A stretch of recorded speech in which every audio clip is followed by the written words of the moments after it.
Welcome to CARICOMP Insider, where high-tech facial recognition meets real-world intelligence.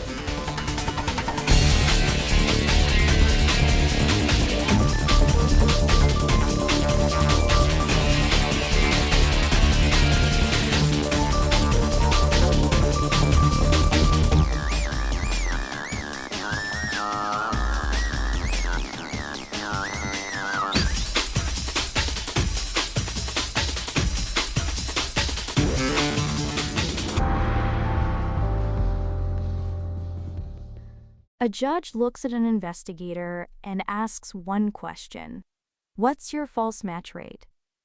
The investigator has 15 years of experience comparing faces. But they don't have a number.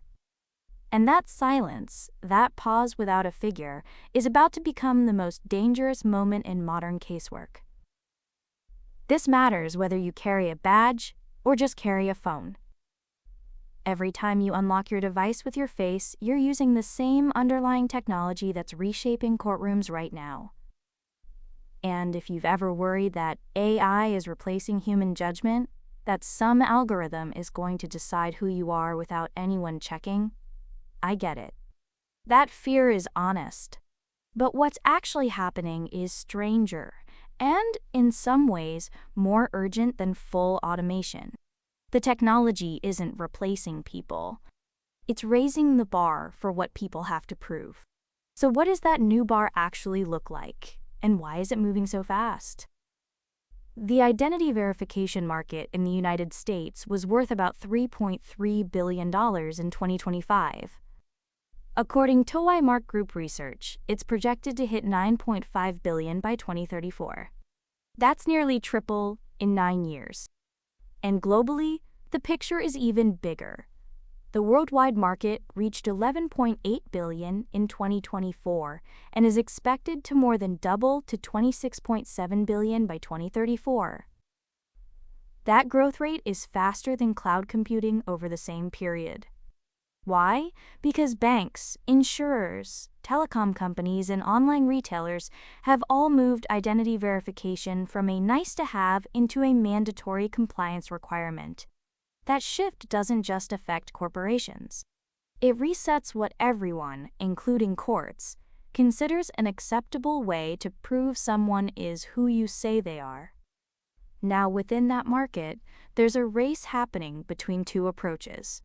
Non-biometric methods, things like document checks, database lookups, and two-factor authentication, still hold the majority, roughly 55% of revenue as of 2024. But biometric verification, which includes facial recognition, fingerprint scanning, and iris recognition, already accounts for about 45%. And it's growing faster. According to emergent research, biometric methods are on track to overtake non-biometric ones by 2030. So within 5 years, the default way institutions confirm your identity won't be a password or a security question. It'll be your body. And who's driving that acceleration? Not just giant banks and government agencies. Small and mid-sized businesses already represent about 35% of the market, and that segment is growing at more than 10% annually through 2034. Cloud-based tools and subscription pricing have made what used to be expensive, enterprise-only technology available to a two-person startup. For investigators, that means affordable, court-ready facial comparison tools are spreading fast. For the rest of us, it means the coffee shop loyalty app and the online pharmacy are increasingly using the same caliber of identity checks that airports use. So how accurate are these systems, really? According to NIST's Face Recognition Technology Evaluation, the top-performing algorithms today exceed 99% accuracy overall. They maintain better than 97.5% accuracy across more than 70 different demographic variables.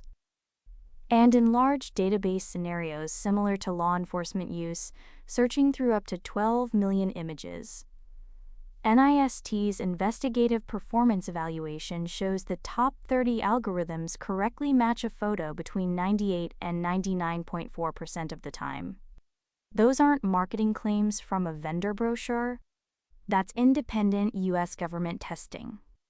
NIST measures accuracy by tracking how often an algorithm produces a false negative, saying two photos of the same person are different people, while limiting false positives to just 1 in a million comparisons.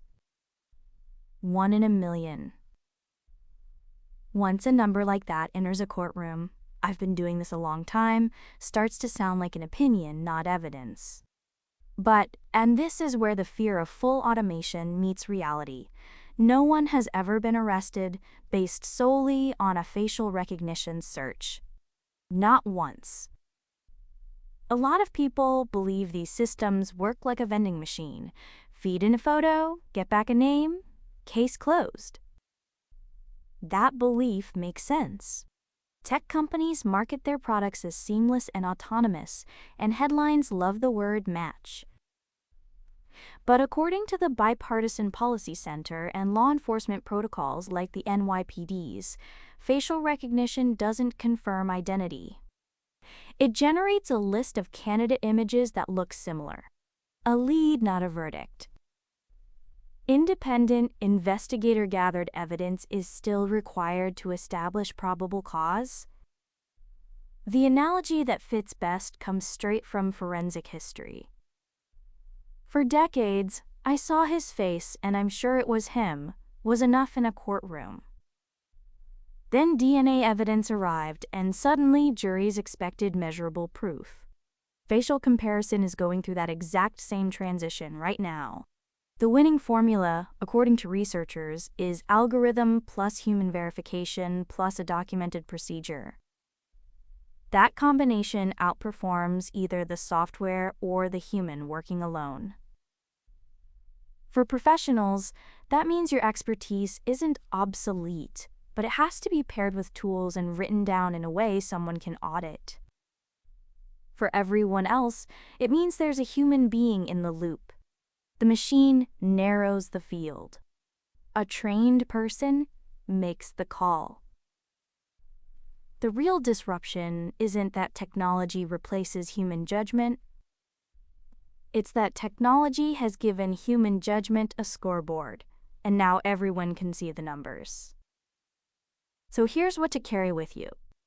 The identity verification industry is nearly tripling in the US over the next 9 years, and biometric methods are about to become the default. The best algorithms can now search 12 million faces and find the right one more than 98% of the time, but they produce leads, not identities. What's changing isn't whether humans are needed. It's that humans now have to show their work.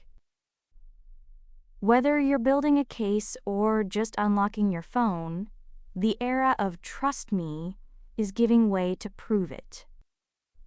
The full story's in the description if you want the deep dive. Now you know something most people in this industry don't. Use it. And when you're ready to put it to work, caracomp.com. We'll see you tomorrow.